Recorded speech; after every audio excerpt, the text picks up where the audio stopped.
inicio ahora a la etapa de estructuración. Una de las responsabilidades neurálgicas del PTA ha sido fomentar la lectura. Leer es un derecho, anuncia el documento sobre prácticas de lectura en el aula del Plan Nacional de Lectura y Escritura. Y este derecho, si bien el programa lo ha promulgado ampliamente desde el área del lenguaje, no puede establecerse como exclusiva responsabilidad del área. Todo lo contrario, la lectura de cualquiera de los géneros literarios, ya sea la narrativa, la lírica o el teatro, debe ser movilizada por todas y cada una de las áreas del conocimiento. Debe ser transversal a ellas y debe permitir su activación desde todas las formas estéticas y de análisis. El ejercicio lector puede ser abordado en doble vía. Por una parte, como actividad de diversión y por otra, como actividad intelectual. Una y otra operan de manera diferenciada porque sus intencionalidades suponen una aproximación, un rigor y un análisis diferente. Pero hay que tener en cuenta que la literatura en el marco de la educación no puede sustraerse de la una ni de la otra. La lectura en la escuela sugiere un acto de interpretación del mundo, tal como quedó resaltado en la sesión de trabajo situado del ciclo 1 de apertura de la Ruta PTA 2021. Esta actividad puede ser una fuente de disfrute, pero además debe movilizar al pensamiento crítico. En cualquier caso, una práctica que resulta lesiva para el desarrollo de hábitos lectores saludables entre la población infantil y por extensión a la población adulta ha sido aquello que vincula la lectura con una sanción. En nuestra memoria tal vez aún guardemos imágenes que nos recuerdan juegos infantiles que fueron interrumpidos por regaños en los que nos exhortaban a leer en lugar de estar perdiendo el tiempo en un corrillo de niños o frente a un televisor. Así las cosas, posiblemente fuimos en mucho una generación que entendió que el hábito lector era diametralmente opuesto al juego y por lo mismo no era divertido. No obstante, lejos de ser una actitud que del pasado, sigue estando vigente en las prácticas educativas actuales, tanto en los hogares como en las escuelas, lo que finalmente termina distanciando aún más a profesores y estudiantes del proceso lector. Durante el desarrollo de este taller pusimos en Google niños divirtiéndose y adolescentes divirtiéndose. Para la entrada de niños divirtiéndose no fue sino hasta la entrada 30 en donde identificamos alguna imagen relativa a niños leyendo. Para adolescentes divirtiéndose fue apenas hasta la entrada 60 donde identificamos imágenes con jóvenes divirtiéndose por medio de la lectura. Esto tiene unas implicaciones importantes porque nos identifica esto que estamos indicando sobre si realmente asociamos la lectura a diversión. Respecto de este distanciamiento con la lectura, vamos a leer este texto de Teresa Colomer. Así como, por ejemplo, en los últimos tiempos, como la gran extensión de la llamada animación a la lectura, ha primado el acceso a los textos en el mejor de los casos, pero no ha incidido en el apoyo a los lectores en su esfuerzo interpretativo. Por contra, el que un número importante de adolescentes confiese no haber leído un libro entero en toda su vida, incluso cuando se halla en un contexto favorable a ello, muestra que la escuela puede continuar desentendiéndose aún de la construcción de hábitos lectores. Esto sucede a menudo en la escuela. Los libros, cuando se cuenta con ellos, son guardados celosamente para cuidarlos de la pérdida o el deterioro propios de su uso, y no se ponen en circulación dentro de la población estudiantil o docente. En otros casos, las restricciones de consulta y préstamo se convierten en una ruta burocrática en la que, entre la búsqueda de una llave, la consecución de un carné o la espera de la persona que administra el espacio, puede pasar un tiempo extenso que termina por menguar el interés o las necesidades del potencial lector. En la situación opuesta a este cuidado excesivo de los libros se encuentra aquella práctica en la que los libros se han puesto a disposición de la comunidad sin ningún tipo de control, lo que ha derivado en que en poco tiempo las colecciones desaparezcan de las escuelas. Entre las disposiciones pedagógicas y logísticas, el mensaje que llega a los niños, las niñas y los jóvenes es contradictorio. Por un lado se insiste en las bondades de la lectura, pero por el otro pareciera que se reconoce que encontrar esas bondades supone un tránsito complejo por el que hay que atravesar y por eso el lector, antes de ser seducido por el acto lector, debe ser lanzado a él muy a pesar de sus resistencias o sus intereses. En suma, es importante que como docentes fortalezcamos primero nuestra relación con la lectura y segundo reconozcamos en el acto de leer esa doble instancia, que puede ser placentera, pero que es también una labor compleja y que una y otra deben ser exploradas tanto en nuestras rutinas personales como en nuestras prácticas de aula. El autor que quizás mejor ha revelado la magia que la lectura provoca en el lector es Roland Barthes en su obra El placer del texto.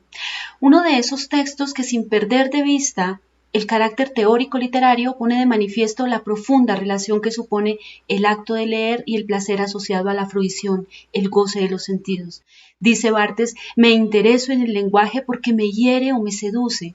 Pero leer además supone un acto político como todo acto humano, desde el teatro de Sófocles hasta la novela autobiográfica de Piedad Bonet, pasando por la poesía de Gabriela Mistral o Alejandra Pizarnik, a cualquiera que sea el referente literario que tengamos, los textos nos sugieren dos lecturas, la que hacemos en el sencillo acto de decodificar y la otra, en la que nos permitimos hacer análisis, extrapolaciones, asociaciones, críticas, reescrituras, resignificaciones, reelaboraciones y demás acciones que subvierten lo que nos sugiere el texto, pero que no están en el texto, al menos no de manera explícita. Esta idea la desarrolla ampliamente Estanislao Zuleta en su texto sobre la lectura.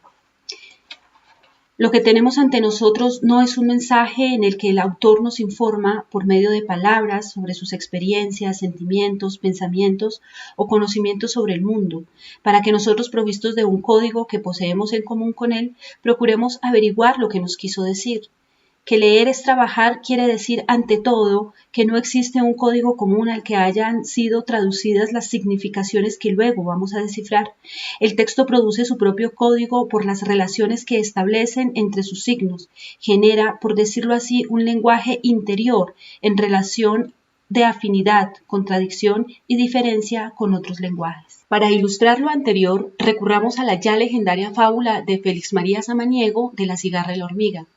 Una cigarra pasó el verano divirtiéndose y burlándose de la hormiga que guardaba provisiones para el invierno. Cuando llegó el invierno, la cigarra no encontró alimento, así que fue a pedirle a la hormiga que le diera comida. Pero la hormiga la increpó recordándole su ociosidad y sus burlas y le cerró la puerta sin darle nada. La misma moraleja de la fábula indica que la cigarra aprendió a trabajar con disciplina para que algo así no le volviera a suceder. Pero, ¿qué pasaría si las condiciones cambiaran repentinamente para la hormiga? Si esta hormiga laboriosa que recolecta alimento por una temporada de invierno debiera quedarse aislada sin poder renovar sus provisiones por 2, 3 o 4 temporadas, quizás en ese punto la hormiga requeriría ayuda y al igual que la cigarra tendría que buscar a terceros para superar su penuria y probablemente también la hormiga fuera señalada y tal vez allí la moraleja podría tener alguna variación. Por supuesto, lejos estaba Samaniego de reconocer los estragos de una pandemia, pero una vez liberado el texto, este queda dotado de una autonomía que administra cada lector de manera individual, recurriendo a su contexto, a su momento histórico, a su experiencia, a sus inquietudes, su sistema de valores, a aquello que del texto resulta ajeno a sus creencias, a aquello que las valida. De modo que el texto puede ser interpelado por el lector, interrogado, confrontado, realimentado. Incluso la libertad del lector llega hasta el punto de no leer el texto o leerlo por partes o no terminarlo, al decir del Decálogo de Daniel Pennac. De este modo, reconocemos, como ya dijimos antes, que el acto de leer pasa por el placer del texto que describe Barthes, pero también por situaciones más complejas como las que refiere Estanislao Zuleta. El acto de leer pasa por hacer una observación atenta del mundo en perspectiva del texto. Es un acto de conocimiento, de diálogo, es un ejercicio intelectual que nos habilita el campo del conocimiento de la realidad. Al respecto, recojamos este texto de Paulo Freire. Este movimiento del mundo a la palabra y de la palabra al mundo está siempre presente, movimiento en el que la palabra dicha fluye al mundo a través de la lectura que de él hacemos. De algún modo podemos ir más lejos y decir que la lectura de la palabra no es sólo precedida de la lectura del mundo, pero por una cierta forma de escribirlo o reescribirlo, es decir, de transformarlo a partir de nuestra práctica consciente. En consecuencia, las posibilidades de trabajo con textos literarios en la escuela son infinitas, porque propician representaciones ideológicas, psicológicas y afectivas que son susceptibles de abordarse desde diferentes campos del saber, no solo desde el lenguaje. Es decir, que además posibilita el trabajo transversal en el aula con cualquiera de las asignaturas. Veamos este planteamiento de Nietzsche. En última instancia, nadie puede escuchar en las cosas, incluidos los libros, más de lo que ya sabe. Esta cita sugiere que el lector es quien dota el texto de sentido a partir de sus propios recursos. Si el lector no cuenta con estos recursos a partir de los cuales establecer un diálogo con el texto literario, sin importar qué quería decir su autor en él, el texto será, al menos para este lector, tierra yerma. En consecuencia, estamos llamados a reconocer nuestro papel mediador en los procesos lectores de los niños y las niñas. Si bien en las familias también hay una responsabilidad importante frente al acto de leer, es en la escuela en donde se dispone de más elementos para materializar este hábito en cada estudiante, con ejercicios de lectura que les permitan movilizar otras formas de relacionarse con el mundo, a partir de prácticas pedagógicas y de corpus literarios planificados, desde los que se movilicen las competencias propias del currículo, con las mediaciones de recursos literarios que dinamicen miradas más amplias de los fenómenos sociales, culturales y políticos que se deben movilizar desde la escuela, porque la escuela es per se un escenario en el que cada estudiante ejerce ciudadanía. En todo caso, la pregunta sería, ¿cómo la ejerce? En este sentido, revisemos esta frase de Terry Eagleton.